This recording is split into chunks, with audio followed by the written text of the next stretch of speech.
I was missing, the opposite of fiction. That's facts. Oh, it's a given. I don't care about opinion. That's facts. Facts. That's facts. The one I was missing. Just the beginning. It don't get no better. As long as you hold me down, I'll be up for whatever. And I love the way you look at me, 'cause I see forever. I'm ready before, but I want you now more than ever. You make me wanna put the phone down. When we're alone, I wanna zone out. Baby, with you I ain't got no doubt. Just tryna let you know now. Facts. I ask myself, is this shit real? I contemplate about how I feel, but you make it way too hard to think that this could be what you love. It took a lot of hard shit just to learn how not to break down and stop, baby. No matter what I've seen in the past, I won't let it impact how we grow now, baby. But I can't let it slip away, drift away, can go to waste, I say it straight to your face, won't contemplate, you got to play that, babe. I don't wanna wait another minute for you. I know you got me falling from the ceiling for you. Knew right from the start there was no limit to you, and I'm catching feelings, baby. Hello, stranger. It's been a minute since we last kicked it. And by the way, just got in town, and I won't let cumulus clouds all in the sky ruin my vibe. Usually I don't do this often, but since recruiting isn't an option due to unusual rain and thunder, baby I wonder, would you put your sweats on for me? Yeah. I got the plug, I made the call for me. I'm talking late night for ya. Let me lay a great time on ya. Don't hesitate, no, don't you? Just say you will. Come through and chill. Hi Zaysters. It is currently 12 o'clock. I have finished my whole morning routine. I woke up a little later today, and I also didn't do as much. Like, I didn't go to the gym and everything. But yeah, I'm finished and I wanted to talk to you guys. Today is kind of like a little Sunday reset. I'm, just taking the time that I need to like process everything and just like rest my body and everything. And a reset is needed. You need a little reset button. I like that it's on Sunday because I just feel like that's a great beginning of the week and great end of the previous week. But I wanted to talk to you guys about just where I am currently here in episode 3 about like journaling and spending time with God and just like reading Atomic Habits and just a little bit of everything. Today I ended one of my plans, Break Free from Comparison, because it was only 7 days. And I'm still working on Brick by Brick Rebuilding What Matters because that's 10 days. This is a great way to end Break Free from Comparison. It really just talked about how we need to remember each of us is an expression of the nature of God, an aspect of his being he wanted the world to know.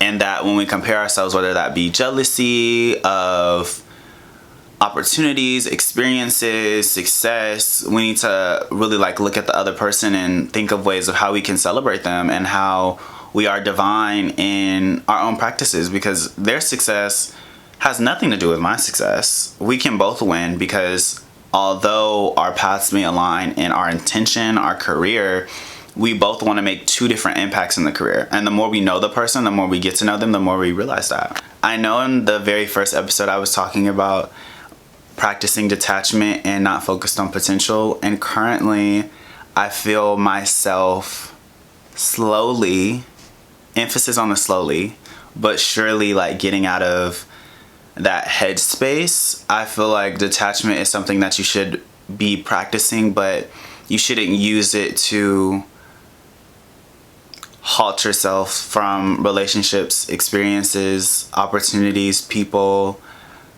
happiness, joy.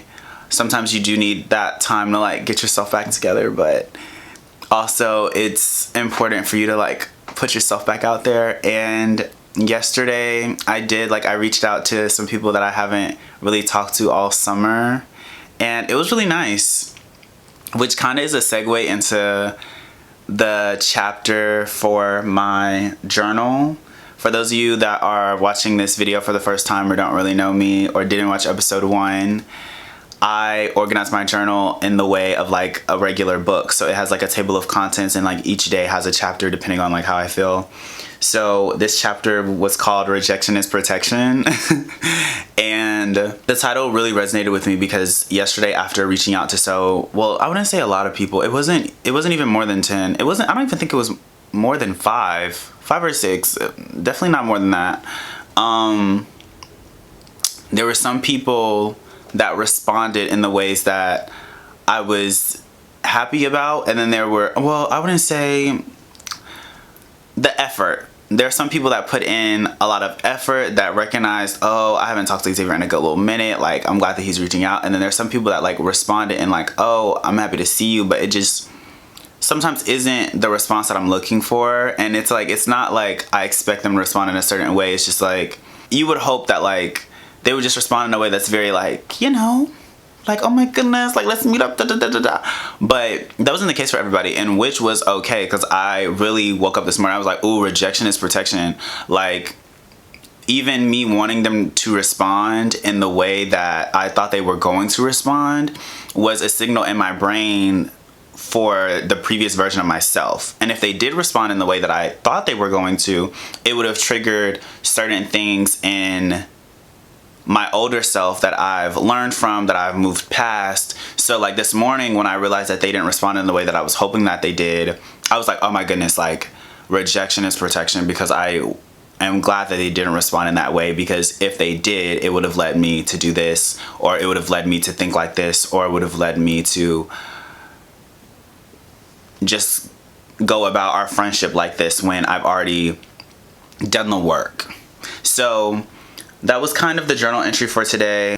Today's chapter in Atomic Habits was The Secret to Self-Control, and it was just talking about how there's a difference between willpower and your environment. You only have so much willpower and so much discipline, especially when you're trying to break something or trying to find something new. So an easier way to do it, which is like law number 1 in the laws of behavior change, is make your good habit obvious and make your bad habit invisible.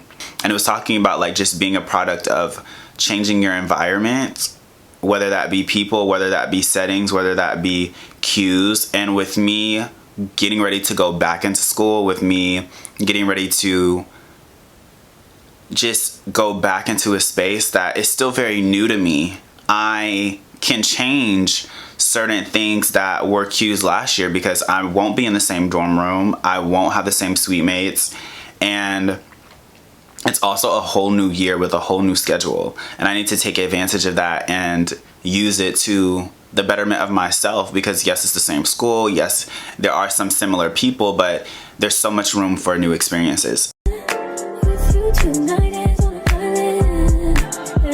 It's about time for waking up. Found you wasn't with me waking up. Now you feel seductive and this you touch.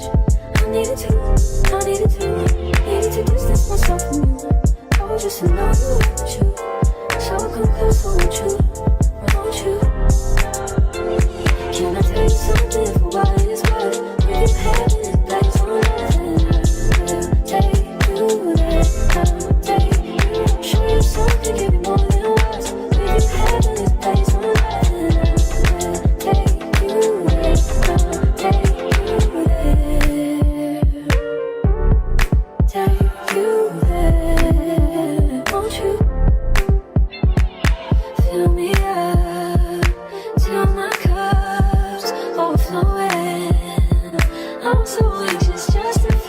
silence is so quiet, but I hear you saying to me, baby.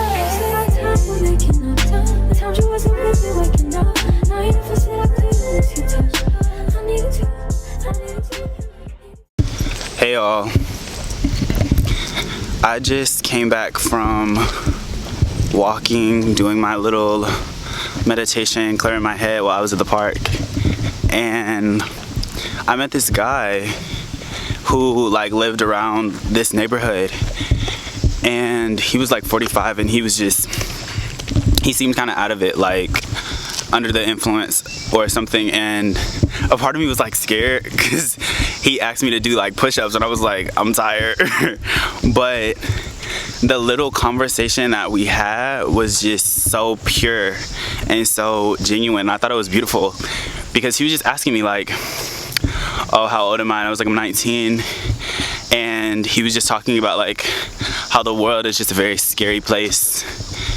And I was like, yeah, like it can be.